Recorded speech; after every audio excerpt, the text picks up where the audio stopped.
Recording by Andrea Fiore. Chapter 1. Right Principles. It is wise to know what comes first and what to do first.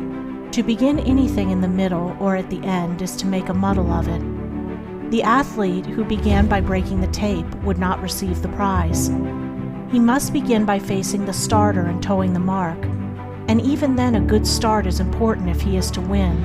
The pupil does not begin with algebra and literature, but with counting and ABC. So in life, the businessmen who begin at the bottom achieve the more enduring success, and the religious men who reach the highest heights of spiritual knowledge and wisdom are they who have stooped to serve a patient apprenticeship to the humbler tasks, and have not scorned the common experiences of humanity or overlooked the lessons to be learned from them.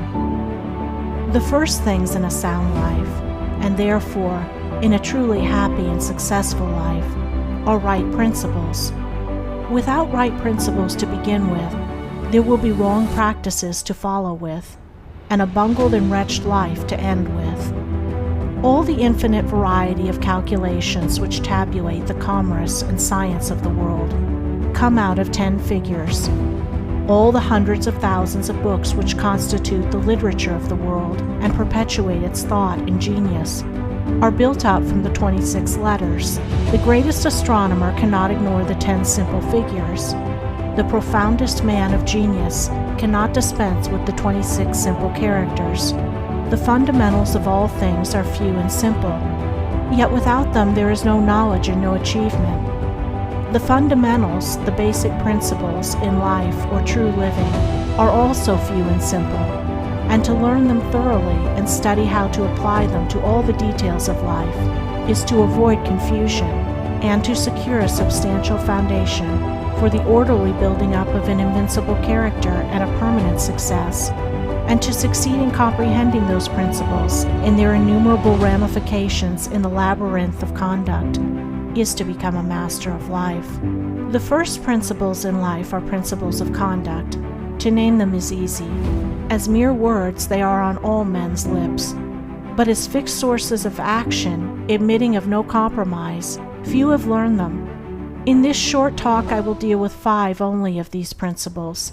These 5 are amongst the simplest of the root principles of life, but they are also those that come nearest to the everyday life, for they touch the artisan, the businessman, the householder, the citizen at every point.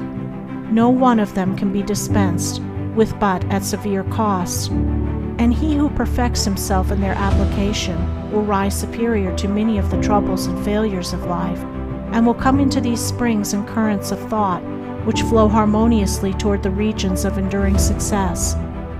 The first of these principles is duty. A much hackneyed word, I know, but it contains a rare jewel for him who will seek it by assiduous application. The principle of duty means strict adherence to one's own business, and just as strict non-interference in the business of others. The man who is continually instructing others, gratis, how to manage their affairs, is the one who most mismanages his own. Duty also means undivided attention to the matter in hand, intelligent concentration of the mind on the work to be done. It includes all that is meant by thoroughness, exactness, and efficiency.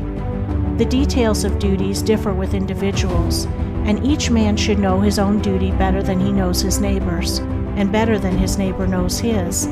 But although the working details differ, the principle is always the same. Who has mastered the demands of duty? Honesty is the next principle. It means not cheating or overcharging another. It involves the absence of all trickery, lying, and deception by word, look, or gesture.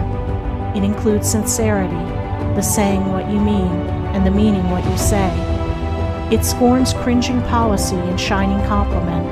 It builds up good reputations, and good reputations build up good businesses, and bright joy accompanies well-earned success. Who has scaled the heights of honesty? Economy is the third principle.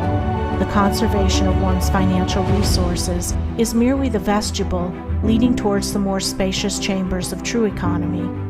It means, as well, the husbanding of one's physical vitality and mental resources. It demands the conservation of energy by the avoidance of enervating self-indulgences and sensual habits. It holds for its followers strength, endurance, vigilance, and the capacity to achieve. It bestows great power on him who learns it well, who has realized the supreme strength of economy. Liberality follows economy. It is not opposed to it. Only the man of economy can afford to be generous. The spendthrift, whether in money, vitality, or mental energy, wasted so much on his own miserable pleasures as to have none left to bestow upon others. The giving of money is the smallest part of liberality. There is the giving of thoughts and deeds and sympathy, the bestowing of goodwill, the being generous towards calumniators and opponents. It is a principle that begets a noble, far-reaching influence. It brings loving friends and staunch comrades, and is the foe of loneliness and despair. Who has measured the breadth of liberality? Self-control is the last of these 5 principles, yet the most important. Its neglect is the cause of vast misery, innumerable failures, and tens of thousands of financial, physical, and mental wrecks. Show me the businessman who loses his temper with a customer over some trivial matter, and I will show you a man who, by that condition of mind, is doomed to failure. If all men practiced even the initial stages of self-control, anger, with its consuming and destroying fire, would be unknown.